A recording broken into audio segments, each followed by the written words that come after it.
And I'm pretty sure V.E. Schwab is known for like 10 years later coming out with sequels. Like everything that happens around her is so interesting. I'm so all over the place in this video. She can introduce herself to as the Queen of Sheba and it won't matter. Hello, welcome back to my channel. My name is Andrew. Today I'm going to be doing a spoiler-filled review for The Invisible Life of Addie LaRue. So if you have not finished this book, then you can check out my video from last week, which I discussed this book just as a spoiler-free review. You can check that out and decide if you want to pick this book up. And if you do pick it up, come on back and you can see all my thoughts on it here. So today we're going to go into spoiler-filled territory. So if you have not read this, you can go ahead and click on out, or if you just don't care about being spoiled, hello. All right, so let's get into it. So in my previous video, I said there's something that happens at 50% of the book, and it makes me angry that it's in the synopsis. Obviously, it's when she meets Henry, and he remembers her, which, like, if I hadn't known that going in, and I had gotten to that point, I really feel like I would have like jaw to the floor.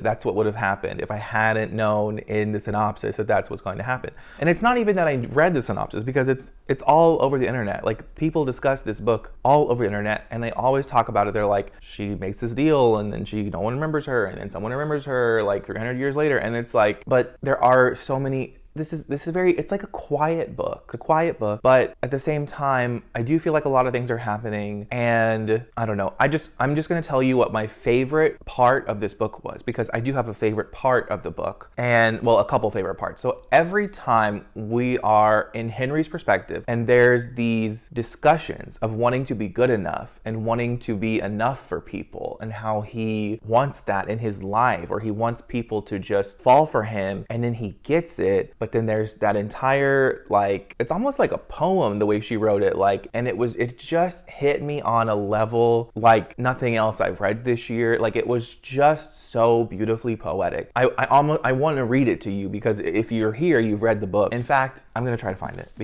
but let me get to 50% into the book to find it, because it happens at the 50% fucking mark, honestly. So this is literally 50% mark of the book, but I'm not going to read the whole thing to you, but the part where it starts with and it says, take a drink every time you hear you're not enough, not the right fit, not the right look, not the right focus, all of that. And this specific part where it says, there's something missing from us. What could I have done? It's just who you are. I didn't think we were serious. You're just too sweet, soft, sensitive. I just don't see us ending up together. So, I wish I had said in my spoiler-free section that this is a book. I think that if you are single or you have had a bad breakup, I think that you will probably enjoy this on a deeper level than someone who's been in a happily married relationship for a long time, because that hit me, not to get personal or whatever, but it just reminded me of so many experiences in my life in a way. And then you think to yourself, like, and then it was so well done how he has that experience and he has these thoughts, and then he gets what he wants. He gets the experience of everyone he's ever been interested in is now super into him. And I have to read you that part too, because it was my favorite part. And with Henry, you have this whole discussion about his family and everything that happens with his family, and how he's constantly having fights with them, and how his dad is disappointed in him, and how his mom or his family's disappointed in him. They always have these things that they want to say about his life choices, and how he just works at a bookstore and it's not good enough. And then when he gets the curse and the curse happens, the entire scene with his family is so heartbreaking, because they're giving him what he's always wanted, but it's not real. And it's not actually what they want and what they're saying, because they have like the glossy look over their eye or whatever. And I just have to find, because she did such a good, this is like one of those things, when people say like you can say so many things with so few words, that's exactly what she did in this part of the book, when it's saying, take a drink every time you hear a lie. You're a great cook as you burn toast. You're so funny. You never told a joke. You're so handsome, ambitious, successful, strong. Are you drinking yet? You're so charming, clever, sexy. Take a drink. And then when she said, they want you, not you. They need you, not you. They love you, not you. You are whoever they want you to be. You are more than enough because you are not real. You are perfect because you don't exist, not you. They look at you and see whatever they want, because they look at you and see whatever they want, because they don't see you at all. They don't see you at all. I think that energy and what she put into these pages in that section of this book was fantastic. And Henry, again, it just, like I said, I think she just seems to give so much more depth to her male characters. And I don't know what it is. So also, as I said in my spoiler-free video on this one, I feel like there's this whole dynamic, of course, with Luke and Addie and their whole relationship for the whole entirety of the book. And it even ends at the very end of the book with continuously saying like how it is toxic. And of course, there's this discussion of like, should this book get a sequel? But V.E. Schwab herself said it is a standalone book. But I personally kind of do want a sequel, but I hope it's different in a lot of ways, because the scene in New Orleans, I feel like it was like hinted at a couple times, like 2 or 3 times, like at the beginning, like in the first like 70% of the book, you get like these hints at like, oh, well, I didn't tell Henry about New Orleans or what happened in New Orleans. And it just kind of makes it seem like it's this whole big ordeal. And it was a whole big thing. Like a house catches fire, like the house that like he gave her a house. And of course you're thinking to yourself the whole time you read this, like, did he actually love her or not? And you still don't really know by the end of the book, which I mean, that does not frustrate me, but I feel like I still kind of would have liked to know, because you end the book with Addie saying that she's going to continuously, and she's saying she's so clever because she said to him, you can have me until you don't want me anymore. And he's a fickle God, and like, you know, it was so, I don't know, it leaves me like I want to know if he does or does not get tired of her. And really the only way to know that is if there is a sequel. And I'm pretty sure V.E. Schwab is known for like 10 years later coming out with sequels, because I'm pretty sure this would happen with like Vicious, which I still haven't read. But this is such a, what's the word? I don't know. I am curious. I'm curious to know what happens next. So I guess that right there tells you I want a sequel. And I usually really enjoy continuing to follow the same characters. Although, like I had also said in my spoiler-free, Addie LaRue is not somebody that I found to be anything. Like, I don't think she has like an amazing personality. She's just got 7 freckles, which is mentioned so many. She just has 7 freckles, and she's just like, everything that happens around her is so interesting, but she herself is not a good character. I don't think that she is an impactful character. I don't think that she has no gumption. She has no agency. She's just there to move the plot along, and it just feels like she has this is just my opinion, of course. And so, I mean, I just don't find her to be, I feel so bad, but she's she's not a real character, you know what I mean? I just don't find her to be anything impactful in this. And it is interesting because she cannot make an impression throughout the whole story. So it's almost like this is a good book for V.E. Schwab to write, because she can't write female characters that make an impression. So that's what she did here. And it's like, yeah, so that's interesting. But like I said, in the beginning of the book, in the whole entire relationship that she has with her whole family, and there's all these dynamics, and like they're very Catholic, and they're very like, they don't want her to like pray to these, and Estelle doesn't want her to pray to the gods after dark, but Estelle is this person who is not Catholic from what I understand. She believes in other things, but she believes in these gods after dark, and she's like, you really should not pray to them, obviously. And like that scene where she goes to Estelle's, just that whole the scene where she goes to meet her parents was so tragic, and they don't remember her, and she's like, I'm your daughter, and they call her like a demon devil, like so heartbreaking. And then she goes to Estelle, and she thinks to Estelle, like, you know what I mean? And then Estelle closes the door, doesn't remember her, and she knocks, and then she says to Addie, she's like, oh, you foolish girl, like, since you prayed to the gods that answered after dark, like, that's it. Like, and then Estelle forgets her again. The emotional journey was so good. It was so good. And the things that this book did make me feel were so good. Like I said, mostly with Henry though, but at the same time, I did get a very good, impactful experience from what we have with Addie at the beginning of the book. And then, but it's almost like the further you get into the book, the less, but then again, with Henry and Addie's dynamic, I did appreciate that, and I did enjoy that, and I did find, you know, Henry again though, he's kind of more just a representation of something, as opposed to a good character. I feel like these characters are more your fear of never being remembered, and then your fear of never being good enough. And they're not much deeper than that. They're not much more beyond that. And I guess maybe I connect more with the fear of not being good enough than the fear of not being remembered, because for whatever reason I just do. And I feel as though, I don't know, but So when he buys her this house, I'm so all over the place in this video, you know, it's like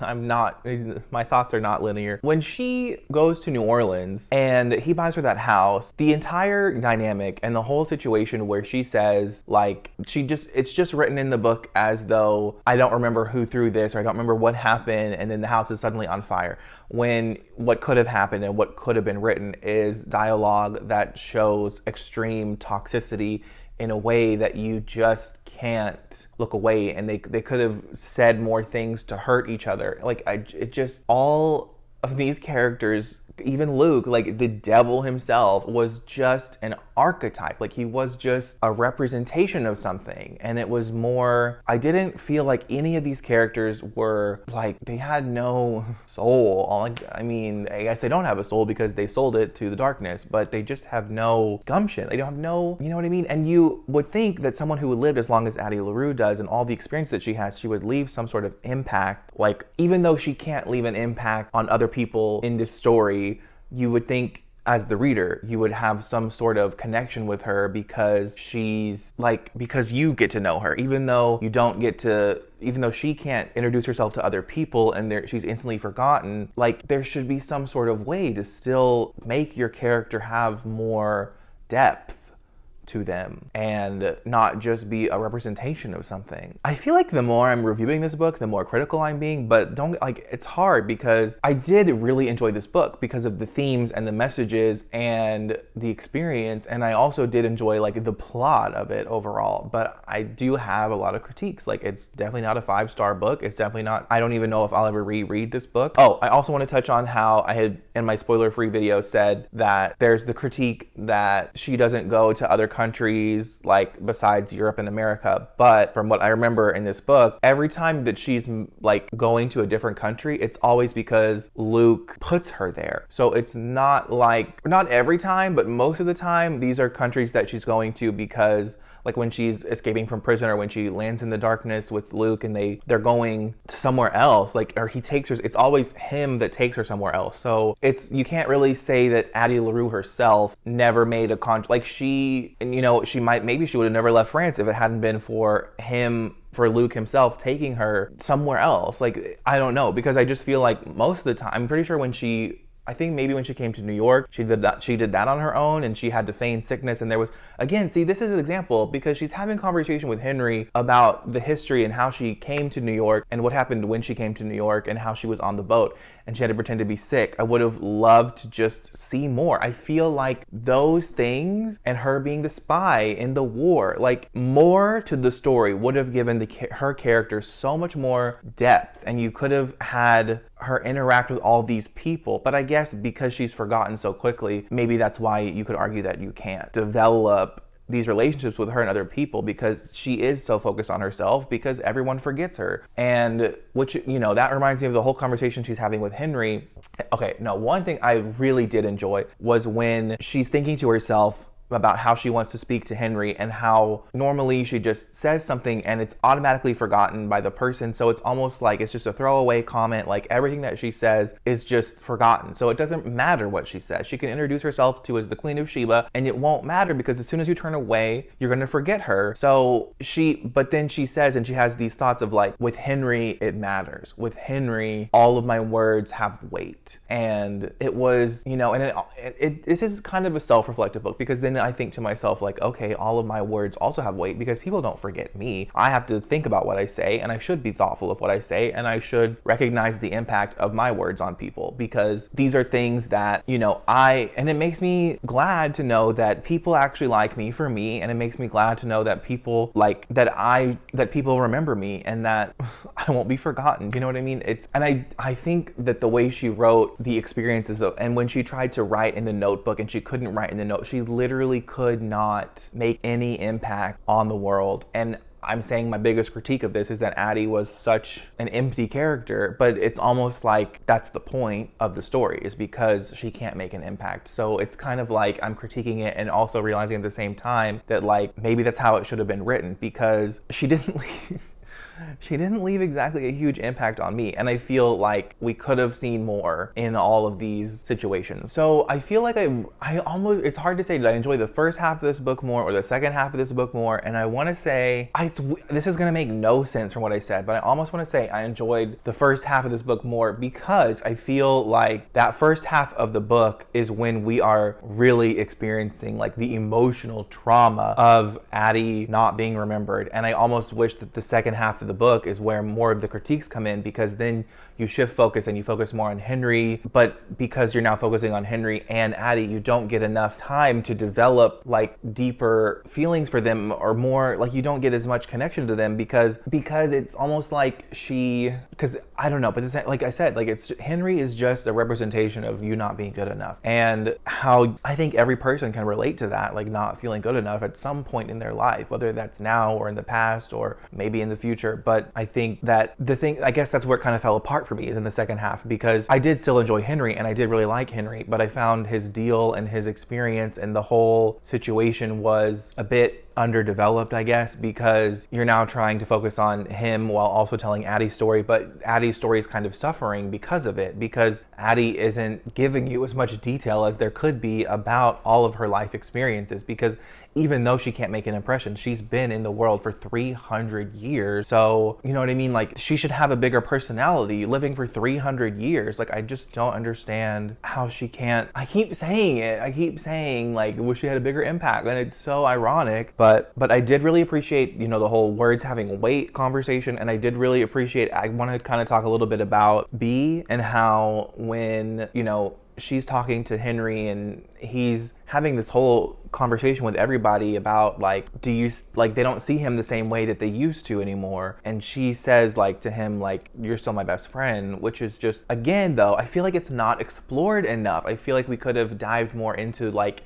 how their friendship came about and like what it was with their friend, like how they became friends, why they care so much about each other. I don't think it would have taken more than one chapter to develop that. I don't think that, and I think like this book could have the same number of chapters, but you would just basically extend each chapter to include more. And I know V.E. Schwab is popular for her, or well known for her short chapters that keep you engaged, but I almost feel like this story could have been improved with longer chapters, because then you would be getting more details on Henry and Beau and Robbie, and you just kind of see where they are now, which is also a critique with other books by her. It's always about where they are now. There's no backstory, there's no flashbacks, there's no, like, she just presents you with the character and you just have to kind of accept it. You don't really get any like depth to the characters.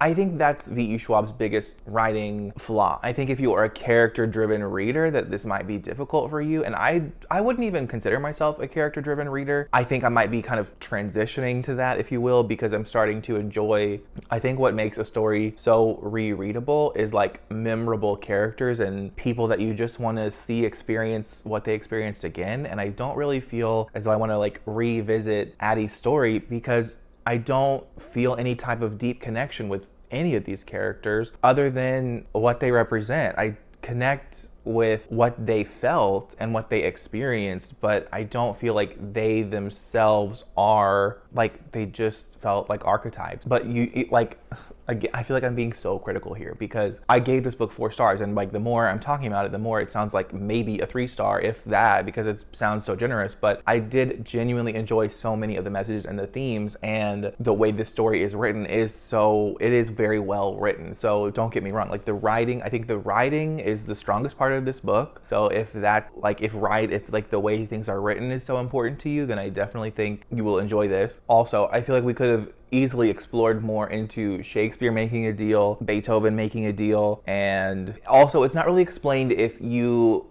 know that he wants her soul, but is her soul damned? Because he says that he's not Lucifer. He says that he is the darkness, and that he is older than your devil and your God. Like, he says that like sometime in the beginning of the book, he says that. So it's like, we don't really know, once he like gets your soul, where it's going, if he just consumes it and he just has it like in him, which I guess is kind of how it seems whenever he like takes Beethoven's soul. But is that soul damned, or is it like just something he consumes? Like, it's not really explored in a sense there, but I would like to know more as far as like these deals with the darkness or the devil or whatever you want to call him, or Luke or whatever you want to call him, like these deals that are happening and all this stuff, like just to have more. Like, it just felt so not fleshed out in so many parts. I mean, I think my biggest critique is the characters. Like, that's just my biggest critique, because all the side characters around Henry, like I couldn't really tell you, like I feel like I connected more with like Addie losing her family and Henry like losing his family and like the relationships with that, because I feel like maybe that's just something I don't know, I related to more. But I mean, it's not like I don't have friends. Like, obviously I have friends, but I just feel like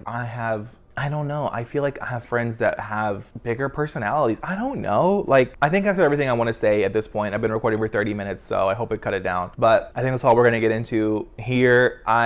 So I'm kind of at a point where I'm like, I don't really know if I want to continue with V.E. Schwab, because she gets so hyped all the time, and I don't find her characters to be that deep. And it's like, but I gave this 4 stars. So how am I going to sit here and say I don't know if I want to continue with V.E. Schwab? I do think, she is the queen of a good synopsis. Like, I think that her concepts are so good, and before I'd ever read V.E. Schwab, I saw so many people discuss her and think like it's always a good concept but a lacking execution. And I feel as though this concept, the concept was like up there on the ceiling, and the execution was like still high up there, and like it was like, it was close. Like, it wasn't like concept execution. Like, they weren't quite perfect, and this book easily could have been better. I think that's what makes a 5-star read for me, is when you finish the book and you think to yourself, there's absolutely nothing I would change about this book. There's not one thing I would make different about this book, and there's so many things I would change in this book. However, it was still very compelling, very interesting, very engaging, and interesting. So we land on 4 stars. That's where I'm at. I would love to know your thoughts if you have read this book, if you disagree, if you agree, if what you think about anything you want to mention in this book. Tell me who your favorite character was. Tell me what other V.E. Schwab books you've read, what you think is like a good spot from here. I've only read Darker Shade of Magic and the second book after that. So let me know what you think. I'd love to hear your thoughts. I will also leave my Instagram, Goodreads, and Twitter all in the description as well, so you can feel free to check that out. Have a good day. Bye.